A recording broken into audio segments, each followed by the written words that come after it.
is no decorative statue. It's the real thing. Go see what it is.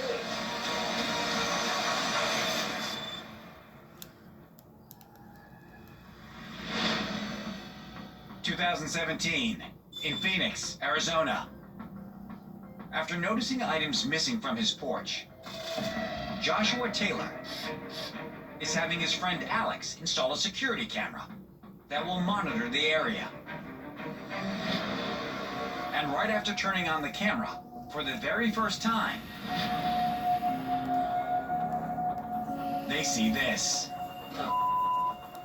Watch closely, as what appears to be a small humanoid figure moves around in Joshua's garden. It's clearly walking, huh? Go see what it is. And it gets even weirder. Look, that's his face. I know, eyes glowing. Watch again, as the figure seems to have some kind of glow emanating from where its eyes would be. Joshua and Alex are totally freaked out. Why don't you go see? Like, open the door.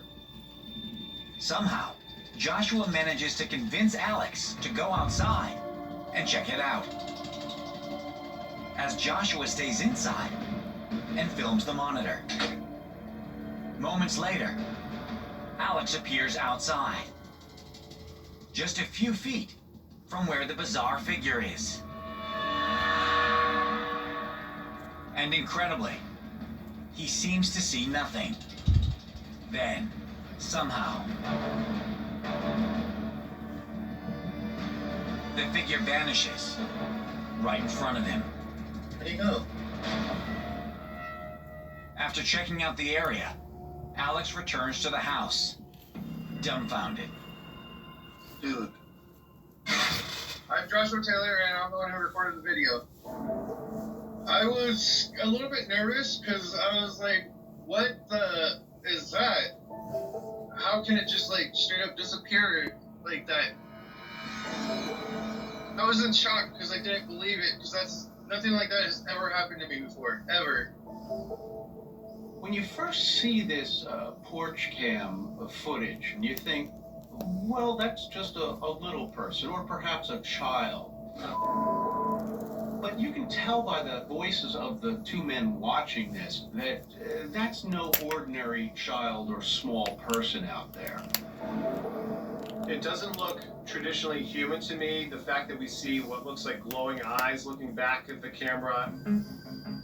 This doesn't look like two normal eyes. I mean, it almost looks like maybe some kind of device or mask, or maybe even eyes configured in a way we're not totally familiar with. And then as the figure turns away, it disappears. Diminutive, glowing eyes, standing in a garden, and able to apparently disappear. For Joshua, one creature comes to mind. I believe it was the garden gnome hardcore.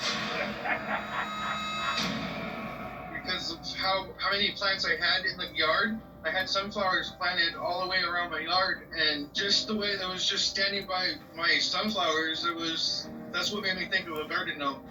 Believe it or not, this garden gnome theory might not be as out there as you think. Traditional folklore paints gnomes both as sort of helpful nature spirits and also as tricksters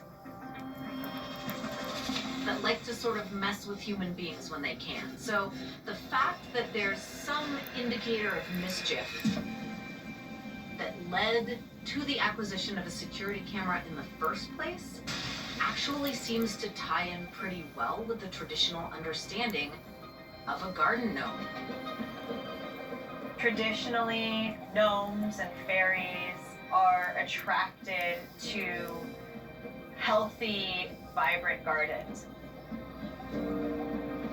So the more greenery you have in your home, the more you invite these protective, elemental, sprite-like, gnome-like energies to a home. But if that's the case, then why don't we see them more often? Joshua has a theory about that as well. I think there's more of them out there. We just can't see them. Like, the way I think now is like what we're told as kids, it closes our minds off to being able to see them. I believe there's stuff around us that every day that we can't see. And it's just because the society has conditioned us to not believe it anymore. There's a common perception cross-culturally that children are actually more receptive to the supernatural, to the paranormal than adults. And whether or not that's a quality that people would retain if it weren't talked out of them is an interesting question. Joshua lived in the house another full year after the sighting and never saw the figure again.